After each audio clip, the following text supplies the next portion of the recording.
সবাইকে স্বাগতম জানাচ্ছি আজকে বিশেষ ভিডিওতে। আজ আমরা আলোচনা করব বাংলাদেশের চট্টগ্রাম আদালতে চাঞ্চল্যকর একটি ঘটনার উপর। এটি হলো চিন্ময় কৃষ্ণ দাসের জামিন নাকচ করার বিষয়। কেন এই ঘটনা এতটা বিতর্কিত এবং এর ফলে কি প্রভাব পড়তে পারে সেই বিষয়ে বিশ্লেষণ করব। ভিডিওটি শেষ পর্যন্ত দেখুন। গত ৩রা জানুয়ারি ২০২৫-এ চট্টগ্রাম মেট্রোপলিটন আদালত চিন্ময় কৃষ্ণ দাসের জামিন আবেদন নাকচ করেছে। চিন্ময় দাস একজন হিন্দু সন্ন্যাসী, যিনি আগে ইসকনের সঙ্গে যুক্ত ছিলেন। তার বিরুদ্ধে রাষ্ট্রদ্রোহ সহ একাধিক গুরুতর অভিযোগ আনা হয়েছে। তবে প্রশ্ন উঠছে, এই মামলা কি আইনত নাকি রাজনৈতিক, এবং জামিন পেলে অরাজকতা সৃষ্টি হবে এমন যুক্তির পেছনে আসল কারণ কি? চিন্ময় দাসকে গত বছরের নভেম্বর মাসে ঢাকার বিমানবন্দর থেকে গ্রেফতার করা হয়।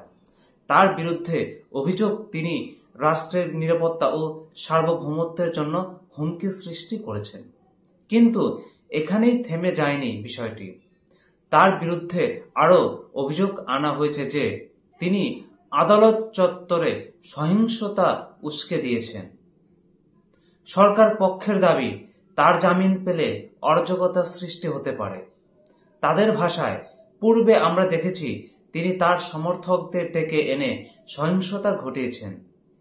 চট্টগ্রাম আদালতের পাবলিক প্রসিকিউটর মফিজুল হক ভূঁইয়া এই বক্তব্য দিয়েছেন।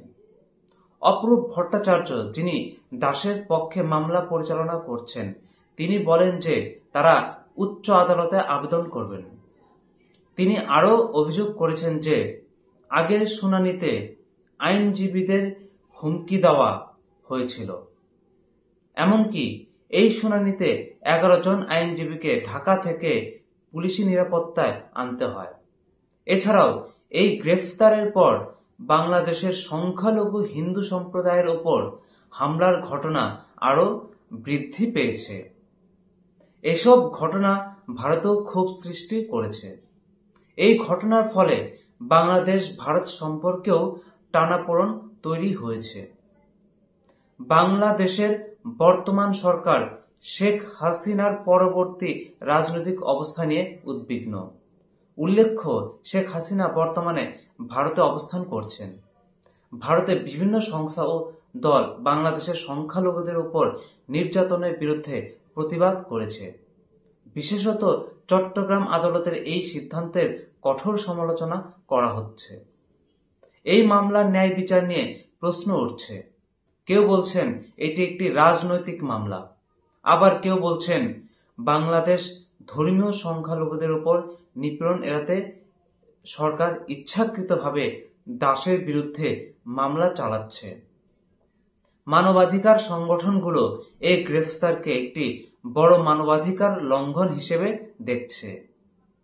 তারা বলছেন, একজন ধর্মীয় নেতার বিরুদ্ধে এমন অভিযোগ তুলে তার অধিকার হরণ করা হচ্ছে। চিন্ময় কৃষ্ণ দাসের জামিন না পাওয়ার ঘটনা শুধু একটি আদালতের রায় নয়, এটি বাংলাদেশে ধর্মীয় সংখ্যালঘুদের অবস্থা এবং রাজনৈতিক প্রেক্ষাপটের একটি প্রতিফলন।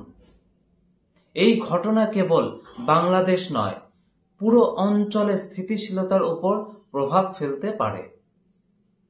আপনাদের কি মতামত কমেন্ট সেকশনে জানান। ভিডিওটি ভালো লেগে থাকলে লাইক দিন, শেয়ার করুন এবং আমাদের চ্যানেলটি সাবস্ক্রাইব করতে ভুলবেন না, এবং আমার এই ফেসবুক আইডিটি ফলো করুন।